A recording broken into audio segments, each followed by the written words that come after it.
सोलापूर जिल्ह्याचे विख्यात मेंदूविकार तज्ज्ञ डॉक्टर वळसंकर कशामुळे होते तणावात आत्महत्येचं धक्कादायक कारण. एका मराठी वृत्तपत्रामध्ये प्रसिद्ध झालेल्या माहितीनुसार डॉक्टर वळसंकर यांना रुग्णालयातील सर्व आर्थिक व्यवहार कागदोपत्री अपेक्षित असताना रुग्णालयांकडून नोंद न करता पैसे आकारले जात होते. यावर वळसंकर यांनी आक्षेप नोंदवला होता. वळसंकर हॉस्पिटलमध्ये काम करत असलेल्या महिला प्रशासकीय अधिकारी मनीषा मुसळे माने हिच्याविरुद्ध आत्महत्यापूर्वी डॉक्टर वळसंकर यांनी एक चिठ्ठी लिहिली होती.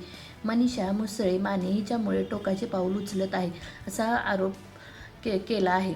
पोलिसांनी रात्री 10च्या सुमारास गुन्हा दाखल केला असून रात्रीच आरोपी महिलेला अटक केलेली आहे. डॉक्टर वळसंकरांना आर्थिक व्यवहार कागदोपत्री हवे होते, पण आजकाल रुग्णांकडून रक्कम घेताना कोणतीही नोंद करून स्वीकारली जात नव्हती. त्याच्यावर त्यांनी आक्षेपही घेतला होता. जी महिला अशी रक्कम स्वीकारत होती तिला डॉक्टरांनी कामावरून देखील काढले होते. पण नंतर या महिला कर्मचाऱ्यांनी आत्महत्येची धमकी देऊन डॉक्टरांना धमकी दिली. या सर्व प्रकरणामुळे डॉक्टर तणावाखाली असल्याचं सांगितलं जात आहे. वैद्यकीय क्षेत्रात काम करीत असताना डॉक्टर शिरीष वळसंकरांनी अनेक गरीब रुग्णांची बिलं माफ केली. मात्र गेल्या काही वर्षापासून त्यांना रुग्णालयाच्या व्यवहारातून दूर केल्यानं त्यांना प्रत्यक्षात गरीब रुग्णांना फारशी मदत करता येत नव्हती.